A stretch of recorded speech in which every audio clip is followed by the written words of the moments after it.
Assalamualaikum warahmatullahi wabarakatuh. Halo anak-anak, apa kabar semuanya? Berjumpa dengan saya kembali, Bu Pipit Sri Wahyuni, pada mata pelajaran fisika kelas 11 semester ganjil dengan pokok bahasan fluida dinamis. Oke, sebelum pembelajaran kita mulai, terlebih dahulu kita berdoa bersama. Semoga ilmu yang kita dapatkan bermanfaat di dunia wal akhirah. Bismillahirrahmanirrahim. Raditu billahi robba wa bil islami dina wa bi muhammadin nabiyya wa rasula. Rabbi zidni ilma warzuqni fahma bi rahmatika ya arhamar rahimin. Sebelum masuk ke materi, terlebih dahulu ada beberapa kompetensi dasar yang wajib dipahami. Yang pertama adalah menerapkan prinsip fluida dinamis dalam teknologi.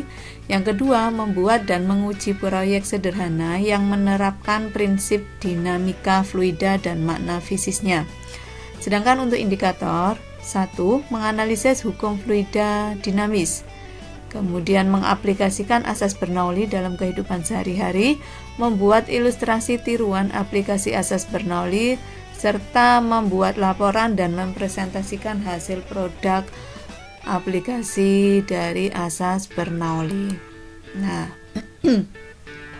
kalau pada minggu kemarin kita sudah belajar tentang fluida statis, sekarang kita akan belajar fluida dinamis. Di layar ini tampak ada butiran, yakni butiran zat cair.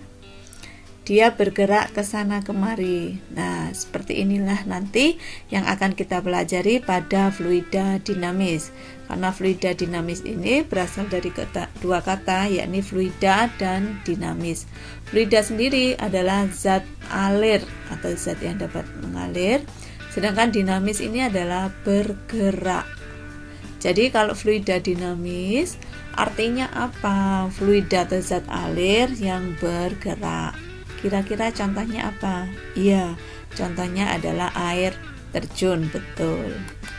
Nah, pada fluida dinamis yang kita pelajari adalah yang pertama, fluida ideal, jenis aliran fluida, persamaan kontinuitas, hukum Bernoulli, kemudian penerapan persamaan kontinuitas, dan terakhir adalah penerapan hukum Bernoulli.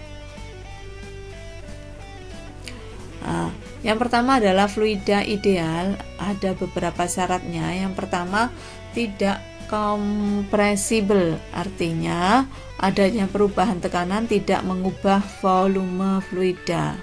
Yang kedua, syaratnya adalah tanpa gesekan.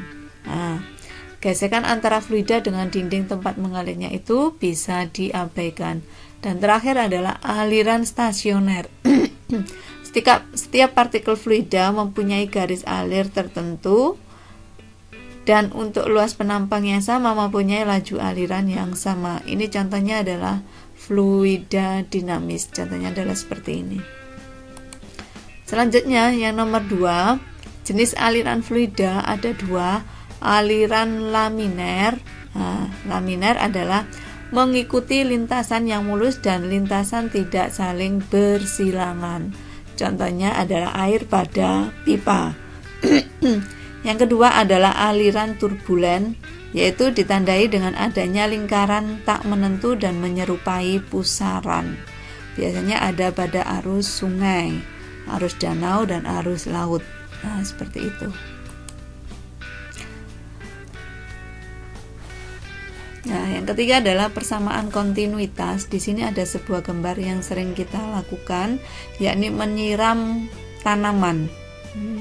Saat menyiram tanaman, misalkan tanamannya sangat jauh, yang kita lakukan apa? Yang kita lakukan adalah mengubah diameter dari selang ini. Caranya gimana biar bisa menyiram pada jarak jauh? Biasanya yang kita lakukan adalah menutup sebagian diameter selang ini. Nah, kira-kira kenapa harus ditutup? Nah, itu yang nanti kita pelajari pada persamaan kontinuitas.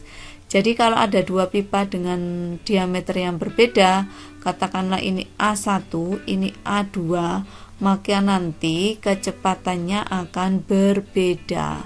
Di sini nanti ada V1 kecepatan pada diameter 1 dan V2 kecepatan pada diameter 2. Maka berlaku debit pada aliran fluida atau Q adalah jumlah volume per satuan waktu. Jika volumenya saya tulis A kali H, A ini adalah luas penampang, H-nya adalah tinggi, maka bisa dituliskan A kali V. Ada dua V di sini, V besar dan V kecil. Kalau V besar itu menunjukkan volume, V kecilnya adalah kecepatan. Nah, nanti karena dia di sini ada dua luas penampang yang berbeda, maka debitnya adalah sama. Jadi berlaku A1V1 sama dengan A2V2.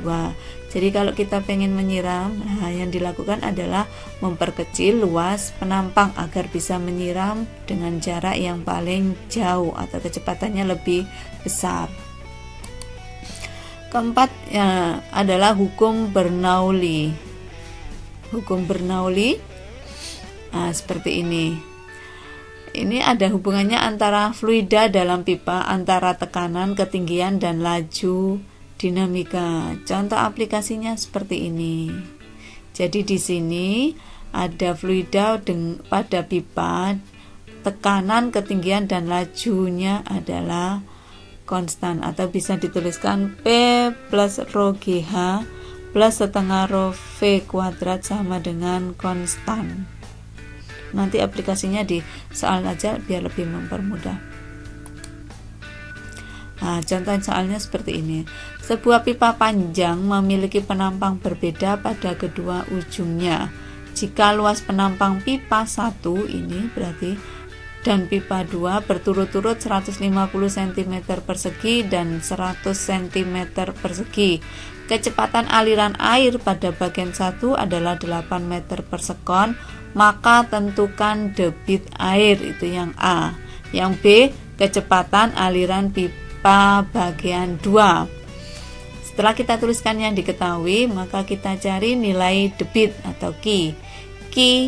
Karena dia bersifat sama, Q sama dengan Q1, kita cari Q1 nya dulu. Tinggal mengalihkan A1 kali V1. Ingat, semuanya harus satuannya adalah SI ya. Ini saya ubah menjadi meter persegi. Hasilnya adalah seperti ini. Kemudian yang kedua, ditanyakan kecepatan aliran pipa bagian 2. Maka berlaku debit bagian 1 sama dengan debit bagian 2. A1V1 sama dengan A2V2. Kita selesaikan, maka nanti nilai V2 nya adalah 12 meter per sekon. Bisa kita lihat ya, ketika 1, luas penampang 1 150 cm persegi, luas penampang 2 100 cm persegi, kecepatan 1 dan 2 akan berbeda. Kita lihat di sini yang kecepatan pada penampang 1 8, maka kecepatan pada penampang kedua adalah 12. Jadi ketika luas penampangnya lebih kecil, maka kecepatannya akan lebih besar. Berbanding terbalik. Selanjutnya nomor 5, penerapan persamaan kontinuitas. Contohnya adalah selang penyemprot seperti ini. Kemudian penyempitan pembuluh darah. Pada pembuluh darah yang mengalami penyempitan, laju aliran darah lebih besar daripada laju aliran pada pembuluh normal. Penerapannya apa pada Bernoulli? Yakni pada misalkan tabung yang memiliki lubang kebocoran. Anggap di sini tabungnya. Nah, di sini berisi zat cair. Kita tuliskan H adalah jarak permukaan sampai lubang ini. H1 adalah dari lubang sampai dasar, sedangkan H2 adalah jarak dari permukaan sampai dasar.